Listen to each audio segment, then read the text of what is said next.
नमस्कार, आप देख रहे हैं दिल्ली ग्लो न्यूज और मैं हूं आपके साथ सपना। चलिए रुक कर लेते हैं आज की बड़ी खबरों की ओर। धन्यवाद सर। मैं माइक दिया है, माइक दिए हैं जिनका नाम दिया है। नहीं, आप बैठिएगा जिनका नाम दिया उनका माइक दिए हैं। नहीं sir, I gave the opportunity, she utilize the opportunity. No, आप बोलिएगा। राजीव राय जी आप बोलिएगा। राजीव राय जी आप बोलिएगा। मैं जब इस महत्वपूर्ण विषय पर बोलने आया था तो मैं सोचा था सदन की गरिमा के बारे में बोलूंगा, आपके चेयर के बारे में बोलूंगा, परस्पर सम्मान के बारे में बोलूंगा और महत्वपूर्ण बातों पर बोलूंगा। उन बातों पर बोलूंगा, लेकिन माननीय पार्लियामेंट्री अफेयर जी का मंत्री जी का भाषण भी बहुत ध्यान से सुन रहा था। मुझे ऐसा लग रहा है कि जितनी उन्होंने बातें कही और आपको 200 दूर याद आ गया जो मंत्री जी बैठे, तो मुझे उतनी आज़ादी दे दीजिए कि अपने माननीय मंत्री जी का जवाब मैं उन बातों पर चंद बहुत दूंगा तो उतना तो टाइम मिलेगा नहीं, लेकिन मैं देना जरूर चाहूँगा। अच्छा लगा, सुबह चेयर से भी नेहरू जी याद आए, स्वर्गीय राजीव गांधी जी याद आए, आपने कसीदे कर दिया, मैं मुगल बादशाह भी याद आ गए, बस अटल बिहारी वाजपेयी याद नहीं आए। अरे मैं तो जब से इस उम्मीद में कि एक दिन इस पवित्र हाउस में आऊंगा, स्वर्गीय चंद्रशेखर जी, मेरे गुरु जनेश्वर मिश्रा जी, श्रद्धेय नेताजी जिनके चरणों में रहा और अटल जी का भाषण सुन सुनकर सीखते रहा हूं। और आज आने पे आपको नेहरू जी की बात, कभी जुडिशरी की बात और सारा आरोप विपक्ष पर। माननीय मंत्री जी, आप बहुत वरिष्ठ हैं। इसी सदन में जुडिशरी के बारे में स्वर्गीय अटल बिहारी वाजपेयी अरुण जेटली जी ने क्या बोला था, उस भाषण को कोट करूं या आपको याद रहेगा? तो जब अरुण जेटली जी आइवरी टावर में नहीं रहते, अगर बहुत बड़ी बातें कह दिए तो जुडिशरी का सम्मान कर रहे थे, तो कत्ल भी करे तो चू नहीं होती है, माँ भी भरते हैं तो हो जाते हैं बदनाम। ये कैसे चलेगा सर? आपने एलओपी के विदेश जाने पर वो सवाल उठाया, सही है। मैं व्यक्तिगत रूप से मानता हूं कि एलओपी जितने ज्यादा इस हाउस में रहें उतने ज्यादा इंटरवेन करने का मौका मिले, लेकिन जो बात माइक वाली आती है सर, मैं आपके चेयर पर पूरा भरोसा करता हूं। मैं कोई ऐसी धृष्टता नहीं करूंगा कि उस चेयर पर बैठने वाले माननीय ओम बिरला जी हो या आप हो या कोई हो जिस पर उंगली उठे, लेकिन मैं ये जरूर तो जानना चाहूंगा कि माइक वहां से बंद नहीं होता है तो वहां से स्वर्गीय इंदिरा गांधी जी को गाली दिया जाता है, नेहरू जी को गाली दिया जाता है, माइक ऑफ होना भूल जाते हैं और इधर से कोई भी बोलता तो माइक ऑफ हो जाता है। इस सदन को जानने का अधिकार है कि आखिर आपने सदन के माइक को किसके हाथ में दे रखा है। हम मानते हैं एलओपी जाकर विदेश में क्या कहे, सहमत असहमत, आप किस कॉन्टेक्स्ट में कहे सही हो जाता है। माननीय गृह मंत्री जी, माननीय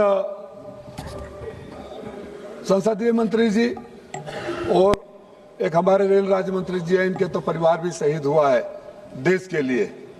माननीय प्रधानमंत्री जी जब कहीं गए थे तो उन्होंने कहा था, आज से पहले हमें भारतीय होने में, भारतीय कहने में शर्म आता था। आपको शर्म आता था क्या गृह मंत्री जी? आपको शर्म आता था क्या माननीय संसदीय कार्य मंत्री जी? माननीय राजीव राय जी, आप चेयर को एड्रेस कीजिए। चलिए आप ही को एड्रेस करते रहे सर। चेयर को एड्रेस कीजिए। माननीय संसदीय कार्य मंत्री तो प्रियंका गांधी जी को नहीं देख रहे थे। सिर्फ चेयर को एड्रेस कीजिए। माननीय संसदीय नियम है, ये नियम है। आप चेयर को मान रहा हूँ, आई एम बिल्डिंग।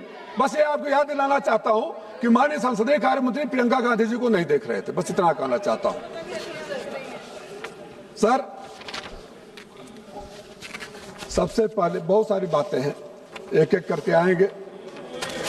आपने कहा कि एलओपी ने अरुणाचल प्रदेश के बारे में हो, तब के तत्कालीन रक्षा मंत्री जी ने क्या कहा था। आपके ही भारतीय जनता पार्टी के सांसद, अगर मैं सही हूं, मैं हाउस में नहीं था, वरिष्ठ लोग थे, अरुणाचल के सांसद कहते थे रोज चीन हमारे देश में घुस रहा है, रिकॉर्ड निकाल कर देख लीजिए, गलत होगा तो मैं सदन में खड़ा होकर माफी मांग लूंगा। आपके सांसद ने कई बार कहा, तो आपके सांसद गलत बोलते तो आप उनके ऊपर कार्रवाई करते। आपने कहा कि कमल की तरह पवित्र होता है। माननीय मंत्री जी, कमल कीचड़ में खिलता है और ये देश कीचड़ नहीं है, इसलिए कमल और कीचड़ की तुलना देश के साथ मत करिए। अमेरिका के बारे में भी, अब अमेरिका के बारे में न बोला जाए, अमेरिका के बारे में बहस करनी थी तब तो हम चिल्लाते रहे, आपने बहस नहीं किया। इस सदन में जब दिल्ली गैस का चैम्बर बन गया था, लोगों का दम घुट रहा था, तो आपने वंदे मातरम पर बहस शुरू करा दिया, ये सोचकर के राष्ट्रभक्त हो जाएंगे। और हम पूछते रहे कि 5 लोगों का नाम बता दो जो वंदे मातरम को अगर गोली खाए हो, जेल गए हो, फांसी पर चढ़े हो। कोई नहीं, हर चीज आप लेना चाहते हैं। मैं विषय पर आऊंगा। माननीय अध्यक्ष जी, सर्वप्रथम मैं लोकसभा के अध्यक्ष के इस गरिमामयी पद के प्रति अपनी गहरी आस्था व्यक्त करता हूं, सम्मान व्यक्त करता हूं। अध्यक्ष केवल इस सदन का पीठासीन अधिकारी नहीं है, बल्कि एक गंभीर परंपराओं विशेषाधिकारों के संरक्षक है। और मैं व्यक्तिगत रूप से भी, मैं बात आगे बढ़ाऊं उससे पहले स्पष्ट कर दूं, हाँ, व्यक्तिगत रूप से भी माननीय ओम बिरला जी का को बहुत ही बेहतर इंसान समझता हूं। आप कह रहे थे कि इतने 0 आवर में दिया गया, इतने सप्लीमेंट्री क्वेश्चन दिया गया, इतनी बार बोलने का मौका दिया गया। मैं मंत्री जी मानता हूं, मैं भी एकाध अवसरों पर सच को बोलना चाहिए, सच को बोलना भी बहादुरी और हिम्मत का काम होता है। एकाध अवसरों पर भी मैं भी माननीय स्पीकर साहब के चैम्बर में गया और कहा कि मुझे लोकसभा में बड़ी विषम परिस्थिति है, मुझे बोलने का मौका चाहिए, और वो स्पीकर जी ने मुझे मौका दिया, इसके लिए मैं उनका आभार व्यक्त करता हूँ। तो क्या सदन में इस बात पर नो कॉन्फिडेंस मोशन आया है क्या कि आपने 0 आवर में मौका नहीं दिया, सप्लीमेंट्री में मौका नहीं दिया? किस विषय पर आया है? किस विषय पर आया है?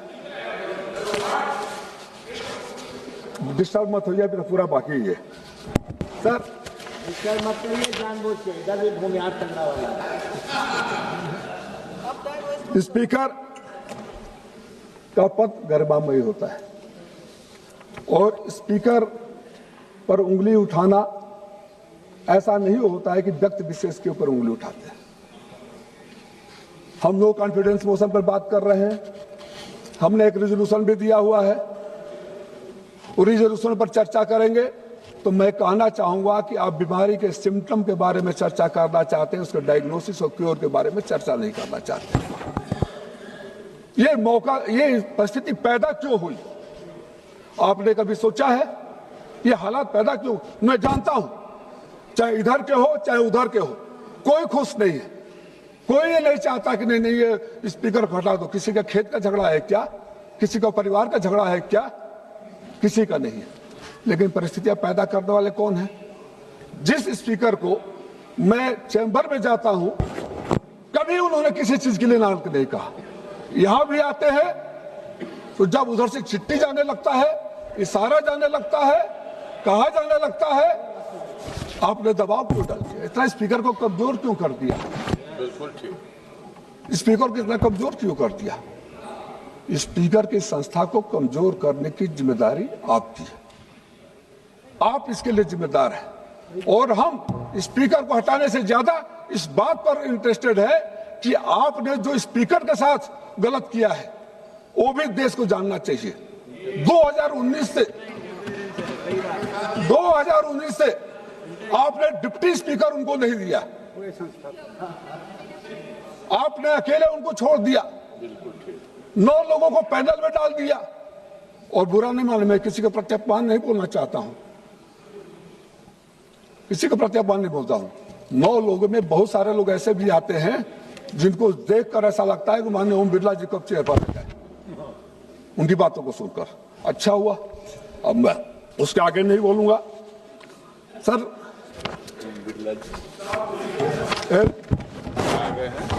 समझ सर, इजाजत चाहूंगा सर।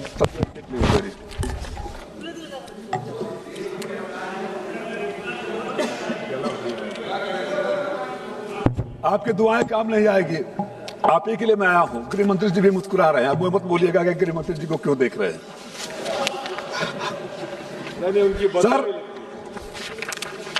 क्लासिकल अथॉरिटी थे एस्किन में, उन्होंने कहा था the chief characteristic of the office of speaker is absolute impartiality. Can you imagine the absolute impartiality in this house under the present government? We do not allow the speaker to function independently. That is the whole cause of all this chaos. It didn't want this resolution to bring here. आपने ऐसे कर दिया. नेहरू जी को आप coat कर रहे थे. नेहरू जी ने कहा था कि it is the symbol of nation's freedom. Speaker ji की फ्रीडम है. स्पीकर साहब के फ्रीडम का उदाहरण दूं कुछ. लोकसभा और राज्यसभा स्पीकर टीवी अलग अलग होता था ना. आपने लोकसभा टीवी लोकसभा स्पीकर के अंडर में होता था, राज्यसभा टीवी राज्यसभा के स्पीकर के अंडर में होता था. आपने मर्ज कर दिया. उसका सीईओ किसको बना दिया आपने? उपराष्ट्रपति के सचिव को बना दिया. आपने वो भी उनसे छीन लिया. पार्लियामेंट्री सिक्योरिटी का अधिकार उनसे छीन लिया कि नहीं छीन लिया?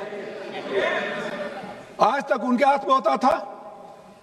और तो और पार्लियामेंट्री सिक्योरिटी की भर्ती नहीं, मैं कुछ वो नहीं ले रहा हूं, लेकिन मुझे बताया गया कि यहां जो लोग बैठे हैं उनका भी 2017 से भर्ती नहीं हुई. तो सारा अधिकार तो आप छीन लेते हैं और इंडिपेंडेंस की बात करते हैं. मेरी पार्टी टाइम दे देगी सर, परेशान मत होइए सर. इन शब्दों में हमें स्मरण होता है कि जिस पीठ पर आज हम चर्चा करें वो साधारण पद नहीं है. वो स्वयं सांसद की सार्वभौमिकता गरिमा का संस्थागत प्रतीक है.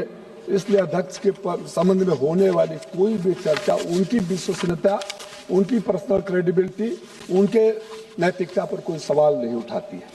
हम तो महोदय आपसे कहना चाहते हैं कि संवैधानिक पद पर संविधान का अनुच्छेद 93 में स्पष्ट रूप से निर्धारित किया गया है, जिसमें लोकसभा के अध्यक्ष और उपाध्यक्ष दोनों का निर्वाचन का प्रावधान है. इसके अतिरिक्त अनुच्छेद 94 में सदन के प्रस्ताव के माध्यम से अध्यक्ष के त्यागपत्र या हटाए जाने की प्रक्रिया निर्धारित की गई है. इन प्रावधानों से स्पष्ट है कि अध्यक्ष पद संवैधानिक और संस्थागत प्रकृति का है, न कि राजनीतिक. ये राजनीतिक पद नहीं है सर. अध्यक्ष सरकार का नहीं बल्कि पूरे सदन का सामूहिक इच्छा और उसी गरिमा का प्रतिनिधित्व करता है. आज से 3 बार पहले भी नो कॉन्फिडेंस मोशन आया है. 3 बार कोई स्पीकर हटाया नहीं जा सका. और आज भी सबको पता है कि मेजॉरिटी किसको है.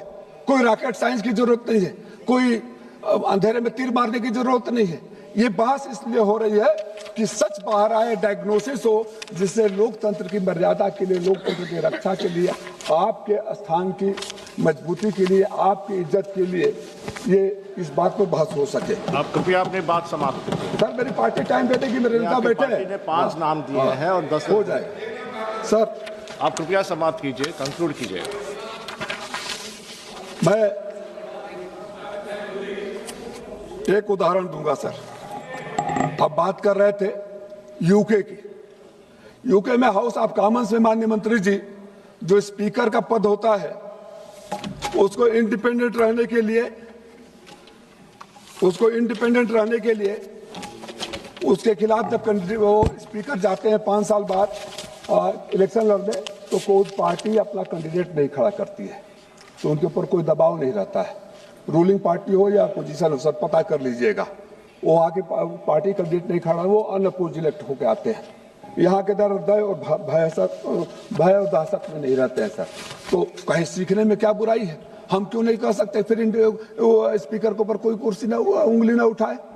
मैं आज भी उंगली नहीं उठा रहा हूँ. व्यक्तिगत रूप से बहुत बेहतरीन इंसान है. आपने उनको स्वतंत्रता छीन ली है और इस मुगालते में है कि शायद आप अच्छा रहेगा जो आप डेमोक्रेसी के साथ कर रहे हैं. चर्चा होती है, क्यों इलेक्शन कमीशन की चर्चा होती है? इसी हाउस में मैंने इलेक्शन कमीशन के कारनामों को इलेक्शन कमीशन के रिकॉर्ड से लहरा कर पूछा था, किसी ने जवाब नहीं दिया. आज आपने प्रिविलेज कमेटी तक को नहीं बनने दिया 1.5 साल में, और सांसदों के साथ आपके अधिकारी अपमान कर रहे हैं. पूछिए, आप उधर के लोग भी तरसते होंगे. अब बनी है.